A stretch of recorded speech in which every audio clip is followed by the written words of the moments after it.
This is a Trek Top Fuel. It's a nice cross-country, down-country option, lower travel.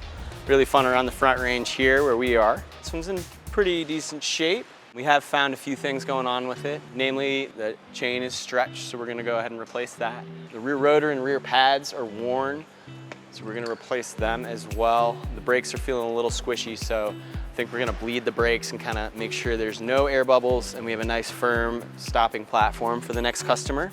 The biggest thing we noticed though is at some point a piece of proprietary linkage hardware went missing from this bike. So I removed the crank here so you can see where it is. And there's actually a zip tie here to kind of make sure any loose pieces and parts don't go missing from this, and we have to get more. But we're gonna send this over to Consumables and they're gonna kind of reach out and see if we can acquire some of these proprietary hardware pieces and get this linkage running safely and properly again.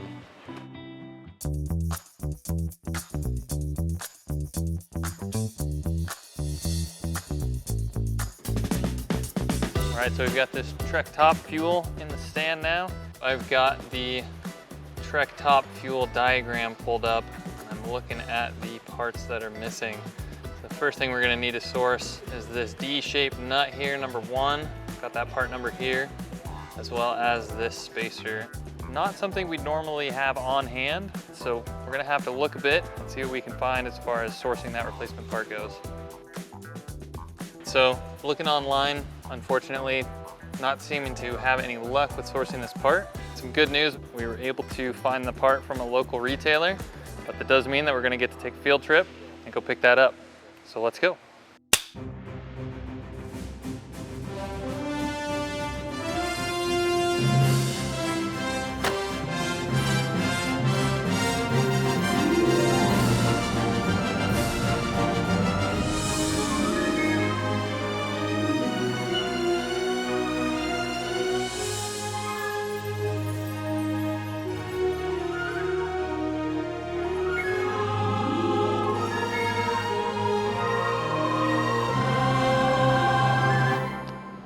Cool, so we're back in action.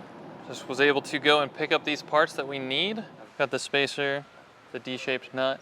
2 small parts, but they're crucial to make this bike function properly. So now that it's got everything it needs, we'll go ahead and move this along to MasterTech's and they'll take it from here. So we're gonna go ahead and undo a little bit of the bike to make our work a little bit easier and get those parts installed. In this case, since I don't need to do too much at the front end of the bike, I think I'm gonna keep life a little bit easier and just go ahead and take off the rear wheel. Go ahead and just clip that off. Carefully remove this so I don't lose any of the parts that are good there. See the problem a little more clearly now.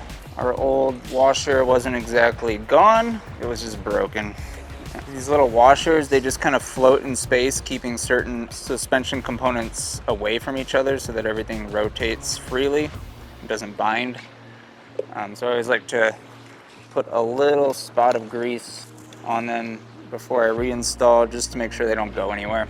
So the other thing I like to do at this point is just grab one of my wrenches as well, just to hold everything in place so the axle can slide through a little bit more freely.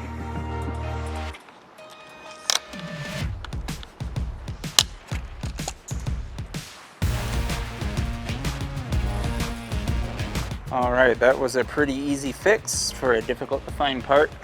So final step here is I will go ahead and reinstall my crank. And from there, we will go ahead and put the wheel back on the bike and relocate it to the line to do all the brake drivetrain adjustments, torque up the suspension linkages, and get it to its new owner.